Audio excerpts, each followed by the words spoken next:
બનાસકાંઠામાં પાલનપુર અમદાવાદ હાઈવે પર યુવકની હત્યાનો મામલો સામે આવ્યો કે જ્યાં જિલ્લા પોલીસ વડાએ ઘટના સ્થળે નિરીક્ષણ કર્યું હતું। પોલીસે 5 થી 7 આરોપીઓને રાઉન્ડ અપ કર્યા છે। હાલ મુખ્ય આરોપીની પોલીસ દ્વારા શોધખોળ હાથ ધરાઈ છે। પૈસાની લેતી દેતીમાં યુવકની હત્યા કરવામાં આવી હતી। 2 યુવક પર જીવલેણ હુમલો થતાં યુવકનું મૃત્યુ નીપજ્યું અને એકની હાલત ગંભીર છે।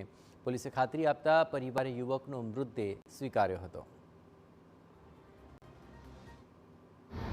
આ તમામ ઘટનામાં બાબતનો જે ઘટના જગ્યાએ બન્યો છે એ બાબતના ત્યાંના પ્રોપર સીસીટીવી કે ત્યાં સીસીટીવી નથી, પરંતુ જે અન્ય જગ્યાએ ધારો કે સરાઉન્ડિંગ એરિયા કે બીજી જગ્યાએ જ્યાં આરોપી ભેગા થયા હોય કે બીજી કોઈ જગ્યાએ અન્ય જગ્યાએ સીસીટીવી હોય એ બાબતે અમારી જે ટેકનિકલ ટીમ છે એ તમામ જગ્યાઓનું ખાસ કરીને રૂટ મેપિંગ કરી રહી છે। રૂટ મેપિંગના આધારે આ જે આરોપીઓ જે ઘટના સ્થળને અંજામ આપ્યો અને ત્યાંથી છૂટા પડ્યા હોય એ તમામ જગ્યાઓના સીસીટીવી ફૂટેજ મેળવવામાં આવી રહ્યા છે। અત્યારે હાલની તારીખમાં બનાસકાંઠા પોલીસ દ્વારા અલગ અલગ જગ્યાઓના જે સીસીટીવી ફૂટેજ છે એનું એકત્રીકરણની કામગીરી બી ચાલી રહી છે।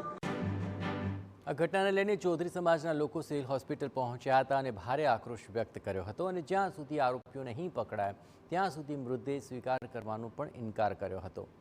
જેને લઈને પોલીસના ઉચ્ચ અધિકારીઓ પણ સ્થળે દોડી આવ્યા અને આરોપીઓની શોધખોળ હાથ ધરી। 10 થી વધુ લોકોએ જીવલેણ હુમલો કર્યાનો આરોપ છે।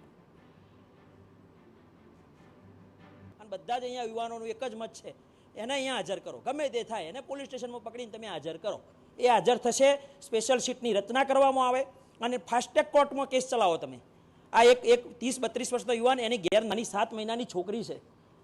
તમારે વિચારો ને તમારું કાળજું કંપી જાય, તો તમારા પેટનું પાણી હલવું જોઈએ। એને ખબર પડવી જોઈએ કે ગુનો કર્યો, એના લીધે બીજા 10 ગુનેગારોને ખબર પડવી જોઈએ। એવી કડકમાં કડક સજા કરો, દાખલારૂપ ન્યાય બેસાડો। કે દાદાની સરકાર કહે છે, દાદાની સરકાર, હું હર્ષભાઈ સંઘવી સાહેબને પણ કહેવા માંગુ છું કે તમે જે કરો છો કે કાયદાનું રાજ લાવો, તમે એને કડકમાં કડક સજા કરીને એક નિયમરૂપ બનાવો કે ભાઈ પાલનપુરમાં આ ઘટના બની હતી અને આ સજા મળી, એવું તમે ફાસ્ટ ટ્રેક કોર્ટમાં કેસ ચલાવો, તાત્કાલિક એને ડિસિઝન કરો અને કાયદામાં થતી ભયંકરમાં ભયંકર સજા, છેલ્લી સજા એને આપો। એ જ મારું માનવું છે અને એને હાજર નહીં કરો ત્યાં સુધી એની લાશ તો નહીં જ જાય।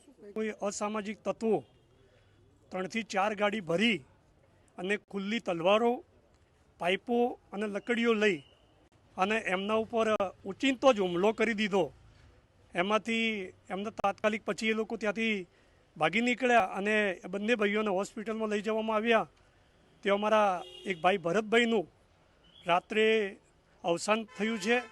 આ એક ખૂબ ગંભીર બાબત છે અને સમગ્ર ચૌધરી સમાજ અને બધા જ સમાજના ભાઈઓ આના ઘટનાને એકદમ વખોડી કાઢે છે। વડોદરાના